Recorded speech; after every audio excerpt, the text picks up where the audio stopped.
য'ত Assam election 2026 16 March নিৰ্বাচনী অধিসূচনা জাৰি, 23 মাৰ্চ মনোনয়ন দাখিলৰ অন্তিম দিন, 24 মাৰ্চ মনোনয়ন পত্ৰ পৰীক্ষা, 26 মাৰ্চ মনোনয়ন প্ৰত্যাহাৰৰ অন্তিম দিন, 7 এপ্ৰিল প্ৰচাৰ অভিযানৰ সামৰণি, 9 এপ্ৰিল ভোট গ্ৰহণ আৰু 4 মে ফলাফল ঘোষণা। আজি ঘোষণা হৈছে অসম নিৰ্বাচনৰ সম্পূৰ্ণ সূচী, য'ত 16 মাৰ্চ নিৰ্বাচনী অধিসূচনা জাৰি, 13 মাৰ্চ মনোনয়ন দাখিলৰ অন্তিমটো দিন, 24 মাৰ্চ মনোনয়ন পত্ৰ পৰীক্ষা, 26 মাৰ্চ মনোনয়ন পত্ৰ প্ৰত্যাহাৰৰ অন্তিম দিন, 7 এপ্ৰিল প্ৰচাৰ সামৰণি, 9 এপ্ৰিল ভোট গ্ৰহণ আৰু 4 মে ফলাফল ঘোষণা। NDAৰ আসন ভাগ বটোৱাৰাক লৈ কাইলৈ দিল্লীত বৈঠকৰ বাবে কাইলৈ দিল্লীলৈ ৰাওনা হ'ব মুখ্যমন্ত্ৰী। দুপৰীয়া 1 বজাত দিল্লীলৈ ৰাওনা হ'ব মুখ্যমন্ত্ৰী। দিল্লীৰ পৰা উত্তৰ প্ৰদেশলৈ যাব মুখ্যমন্ত্ৰী। মধ্যপ্ৰদেশৰ পৰা সন্ধিয়া দিল্লীত উপস্থিত হ'ব মুখ্যমন্ত্ৰী।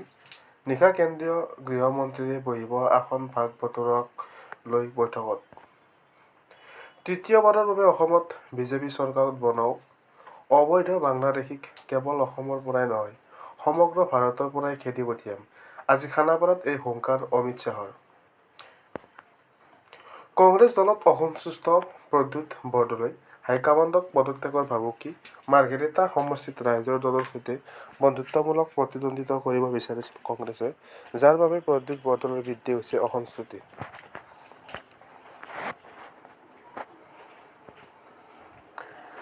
বিজেপি চৰকাৰ আহিলে যুৱক যুৱতীক দিয়া হ'ব 2 লাখ চাকৰি।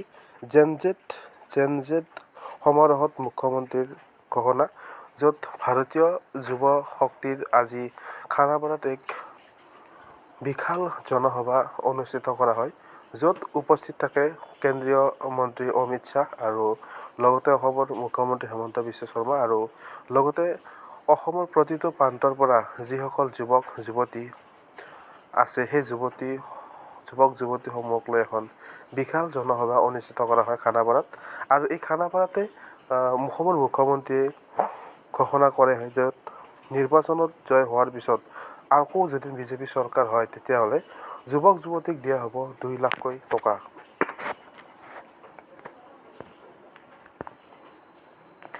বিজেপি চৰকাৰ আহিলে যুৱক যুৱতীক দিয়া হ'ব 2 লাখ চাকৰি। জেন-জেড সমাৰোহত মুখ্যমন্ত্ৰীৰ ঘোষণা। যুৱ শক্তিৰ হুংকাৰ, যুৱ শক্তিলৈ মুখ্যমন্ত্ৰী হিমন্ত বিশ্ব শৰ্মাৰ নতুন প্ৰতিশ্ৰুতি।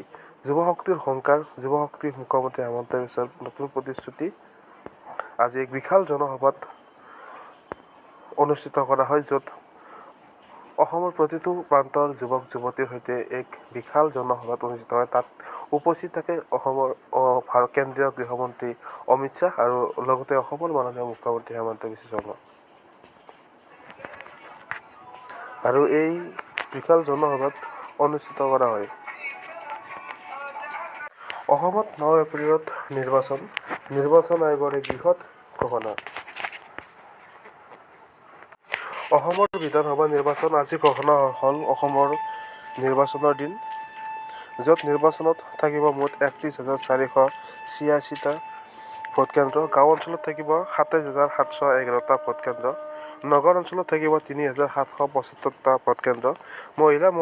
মহিলাই পৰিচালনা কৰিব 3,716টা ভোটকেন্দ্ৰ আৰু একেটা কেন্দ্ৰত নাথাকিব 1,200ৰো অধিক ভোটাৰ। ভোটকেন্দ্ৰত খোৱা পানীকে ধৰি থাকিব সকলো ব্যৱস্থা। দিব্যাংগৰ বাবে ভূমি মহলাত থাকিব ভোটকেন্দ্ৰ। প্ৰথমবাৰৰ বাবে EVM-ত থাকিব প্ৰাৰ্থীৰ ৰঙীন ফটো। ভোট গ্ৰহণ কেন্দ্ৰৰ বাহিৰৰ ভোটাৰে থ'ব লাগিব মোবাইল ফোন। 100% ৱেব কাটিং হ'ব প্ৰতিটো ভোটকেন্দ্ৰত, য'ত CINTৰ এপত থাকিব নিৰ্বাচনৰ সকলো তথ্য। ইতিমধ্যে অসমত নিৰ্বাচনৰ অধিসূচনা জাৰি হৈছে। 16 মাৰ্চত নিৰ্বাচনী 24 মাৰ্চ মনোনয়ন পত্ৰ পৰীক্ষা, 26 মাৰ্চ মনোনয়ন প্ৰত্যাহাৰৰ অন্তিম দিন, 7 এপ্ৰিল প্ৰচাৰ অভিযানৰ সামৰণি আৰু 9 এপ্ৰিল ভোট গ্ৰহণ, 4 মে'ত ফলাফল ঘোষণা। অসম বিধানসভা নিৰ্বাচনৰ দিন ঘোষণা। নিৰ্বাচনী অধিসূচনা জাৰি 16 মাৰ্চত। মনোনয়ন দাখিলৰ অন্তিমটো দিন 23 মাৰ্চ। 24 মাৰ্চত পৰীক্ষা কৰা হ'ব মনোনয়ন পত্ৰ। মনোনয়ন পত্ৰ প্ৰত্যাহাৰৰ অন্তিমটো দিন 26 মাৰ্চ। 9 এপ্ৰিলত এটা পৰ্যায়তে ভোট কেন্দ্ৰ 4 মে'ত ফলাফল ঘোষণা।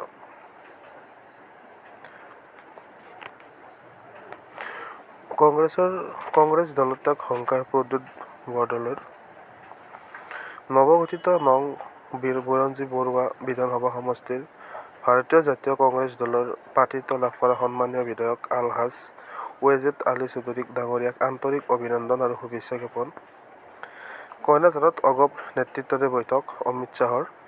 অগপৰ আসন ভাগবতৰ সন্দৰ্ভত এই বৈঠকত উপস্থিত অগপৰ সভাপতি অতুল বৰা, অংশগ্ৰহণ কাৰ্যকৰী সভাপতি কেশৱ মহন্তৰ। বৈঠকত উপস্থিত মুখ্যমন্ত্ৰী হেমন্ত বিশ্ব শৰ্মা। বৈঠকত উপস্থিত ৰাজ্যিক সভাপতি দিলীপ শইকীয়া। আজিয়ে চূড়ান্ত হ'ব অগপ বিজেপিৰ মিত্ৰতাৰ সমীকৰণ। জিলাই হ'ব মেডিকেল কলেজ। 2030ৰ ভিতৰত অসমৰ প্ৰতিখন জিলাত চিকিৎসা মহাবিদ্যালয় হ'ব মুখ্যমন্ত্ৰী হেমন্ত বিশ্ব শৰ্মাৰ বৃহৎ ঘোষণা। নিৰ্বাচন আয়ুক্তৰ সংবাদমেলৰ অন্তত য'ত 9টা পৰ্যায়ত 5টা পৰ্যায়ত নিৰ্বাচন অনুষ্ঠিত কৰা হ'ব আৰু সকলো ৰাজ্যৰ নিৰ্বাচনী ফলাফল ঘোষণা হ'ব 4 মে'ত। পুডুচেৰীতো এটা পৰ্যায়ত 9 এপ্ৰিলত নিৰ্বাচন আৰু 23 এপ্ৰিলত হ'ব তামিলনাডুৰ নিৰ্বাচন। তামিলনাডুৰ এটা পৰ্যায়ত অনুষ্ঠিত হ'ব এই নিৰ্বাচন। অসমৰ লগতে 9 এপ্ৰিলত কেৰালাত নিৰ্বাচন হ'ব আৰু কেৰালাত এটা পৰ্যায়ত অনুষ্ঠিত হ'ব নিৰ্বাচন। 23 আৰু 29 এপ্ৰিলত অনুষ্ঠিত হ'ব বংগৰ নিৰ্বাচন।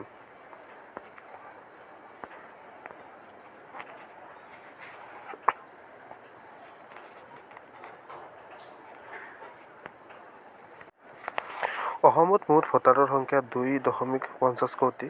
মহিলাৰ সংখ্যা 1,25 লাখ। পুৰুষৰ সংখ্যা 1,25 লাখ। তৃতীয় লিংগৰ সংখ্যা 383 গৰাকী। অসমৰ মুঠ ভোটকেন্দ্ৰৰ সংখ্যা 31,484 গৰাকী। ইতিমধ্যে কাইলৈৰ পৰা ৰাজ্যত বলৱৎ নিৰ্বাচনী আচৰণবিধি। নিৰ্বাচন আচৰণবিধিক লৈ ভালেসংখ্যক নীতি-নিয়ম। ৰাজ্যজুৰি হ'ব এই আচৰণবিধিক লৈ কঠোৰ নীতি-নিয়ম উলংঘা কৰিলে বিপদ নিশ্চিত প্ৰাৰ্থী মন্ত্ৰী বিধায়কৰ। নিৰ্বাচনী প্ৰচাৰত কোনেও ব্যৱহাৰ কৰিব নোৱাৰিব চৰকাৰী কৰ্মচাৰীক। শাসকীয় দলীয় মন্ত্ৰী বিধায়কে চৰকাৰী খৰচত ব্যৱহাৰ কৰিব নোৱাৰিব বাহন বিমান। অন্য দল প্ৰাৰ্থীক বঞ্চিত কৰি ব্যৱহাৰ কৰিব নোৱাৰিব ৰাজহুৱা স্থান হেলিপেড। চৰকাৰী বাসস্থান পৰিদৰ্শন বাংলাত নচলিব একচেটিয়া অধিকাৰ। কাকত সংবাদ মাধ্যম ৰাজকোষৰ ধনেৰে কৰিব নোৱাৰিব দলীয় প্ৰচাৰ। কোনো মন্ত্ৰী বিধায়কে ক'তো ঘোষণা কৰিব নোৱাৰিব নতুন অনুদান। ক'তো আঁচনি প্ৰকল্পৰ আধাৰশিলা স্থাপন কৰিব নোৱাৰিব মন্ত্ৰী বিধায়কে। ভোটাৰৰ মাজত কোনো প্ৰাৰ্থী নেতাই বিতৰণ কৰিব নোৱাৰিব বিনামূলীয়া সামগ্ৰী। কোনো ভোটাৰক নেতা বা প্ৰাৰ্থীয়ে বাধা বা বিৰক্তি দিব নোৱাৰিব। সকলো ভোটাৰক সমানে স্বাধীনতা প্ৰদান কৰিব লাগিব। ভোট গ্ৰহণৰ দিনটোৰ 48 ঘণ্টাৰ পূৰ্বৰ পৰা সুৰা পৰিৱেশন বিতৰণ নিষিদ্ধ। দলীয় ৰেলী উলিওৱাৰ পূৰ্বে স্থানীয় আৰক্ষী প্ৰশাসনৰ অনুমতি বাঞ্ছনীয়। সভা সমিতি আয়োজনৰ পূৰ্বে লাউড স্পিকাৰসহ ব্যৱহাৰৰ অনুমতি বাঞ্ছনীয়। কোনো নেতাই জাতি ধৰ্মক লৈ দিব নোৱাৰিব ভাষণ। সাম্প্ৰদায়িক সংঘৰ্ষ সৃষ্টিকাৰী মন্তব্য দিব নোৱাৰিব কোনো নেতা প্ৰাৰ্থীয়ে। প্ৰতিদ্বন্দ্বী প্ৰাৰ্থীক সমালোচনা কৰোঁতে ব্যক্তিগত জীৱনৰ টাৰ্গেট কৰিব নোৱাৰিব। মছজিদ গীৰ্জা মন্দিৰক ৰাজনৈতিক মঞ্চ হিচাপে ব্যৱহাৰ কৰিব নোৱাৰিব। কোনো ব্যক্তিক মাটিৰ অট্টালিকা চহৰত অনুমতি অবিহনে নিৰ্বাচন প্ৰচাৰ নিষিদ্ধ।